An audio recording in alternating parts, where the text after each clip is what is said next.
All right, so my name is Owen. I'm on the autism spectrum. People always ask me really dumb questions when I tell them about it. Like, I always get asked what my special talent is. People are like, can you play any instruments? Are you really good at math? And I'm like, look, I don't think you know what having a disability means. Like, I'm developmentally delayed. I wasn't bit by a radioactive spider. Can you imagine like what a crappy superhero that would be? Just autism man. His stimming causes seismic waves. His kryptonite is bumpy textures. It's a little bit like if you walked up to somebody with like a terminal illness and you were like, you know what, I bet you're a really good farmer. Like, no, I'm not. I can't, I'm horrible in math, I can't play any instruments, and I can't tell you anything about trains. So,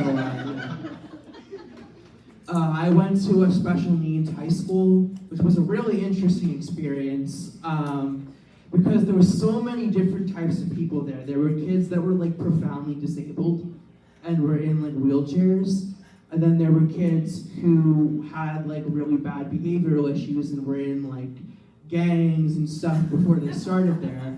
And at one point, the kids that were in gangs tried to start a gang war with the disabled kids. And the disabled kids won. Partially because, the gangbanger kids, they didn't really have any loyalty to anybody other than themselves. And the disabled kids, they all really stuck together because it means more when somebody in a wheelchair says that they'll ride or die for their gang.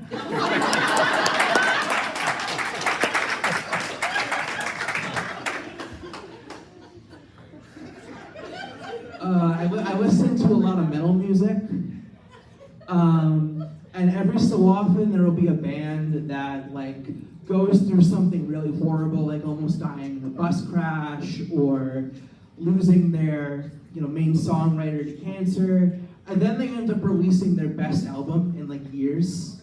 And the most extreme example of that is this band called As I Lay Dying. Their frontman had like some mental health issues and he ended up trying to kill his wife. So he ended up going to jail for like a decade. And he ended up getting sober, he ended up finding God. And then after he got out of jail, they released their first single in over a decade, which was called My Own Grave. And the opening lyric is, "The lies, the weight, it's clear I've lost my way." Is that what we're gonna call it? You lost your way. It's a really generous way of saying I tried to hire a hitman to murder the mother of my children. That, you lost your way, that's I could use that excuse for any number of wrongdoings. My mom walks into her living room and she sees that I've pooped all over her couch. I've drawn satanic symbols all over the walls, and now I'm standing naked in the living room. And my mom goes, "Owen, what are you doing?" And I'm like, "No, you don't understand, I just lost my way."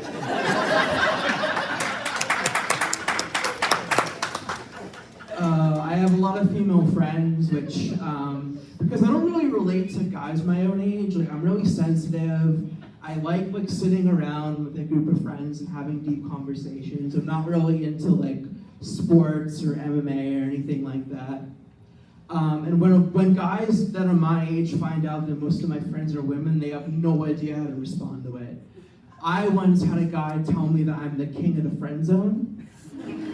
And my response to that is that at least women like me. At least women want to be around me and they enjoy talking to me and they feel safe around me. I know guys my age who are paying pickup artists hundreds of thousands of dollars just to learn how to get a female human to look them in the eye.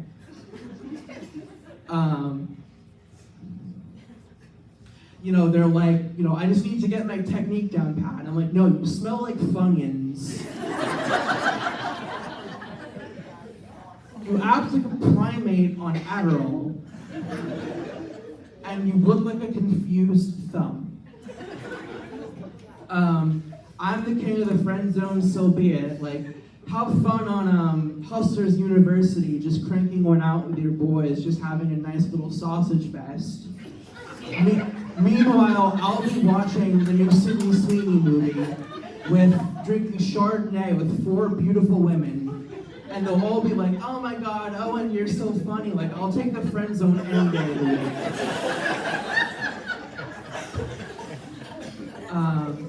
Before I go, I have to tell you this story. So right at the beginning of the pandemic, I had my first, real heartbreak. And the whole pandemic, I was kind of dealing with it, and I was, learning different things about myself. And then, towards the end of the pandemic, when stuff was kind of starting to open up, my family went to the aquarium. And the aquarium had social distancing in place, so everybody was kind of venturing through the aquarium in one line.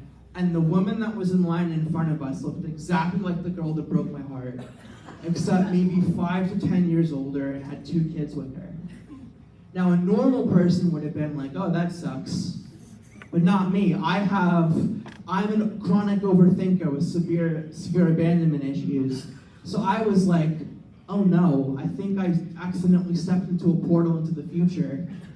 And that's her, and she's there with her family. Are those my kids?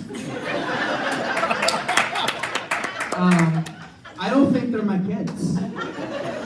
So now she's gone and had a family with some other person. My whole life is a lie. True love is a myth.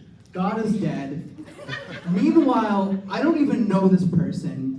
And this entire scenario is an anxiety-induced fever dream. So we're on the car ride home, and my mom goes, so, what was everybody's favorite part of the aquarium? And when I get depressed, sometimes I get into these really dark, sardonic senses of humor, and I make jokes that are probably kind of inappropriate. So my mom goes, so Owen, what was your favorite part of the aquarium? And I said, I think my favorite part of the aquarium was staring at the beautiful angel in front of us the entire time. My mom flips out. So my younger sister, who's bisexual, goes, Mom, in Owen's defense, she was very attractive. So my mom turns to my dad, which is probably the worst thing she possibly could have done, and she goes, Vinny, help me out here. And in a moment I could not have written, if you gave me a million opportunities to do it, my dad goes, I plead the fifth. And they've been divorced for 3 years. Anyways, I'm Owen Graziano. Thank you for having me.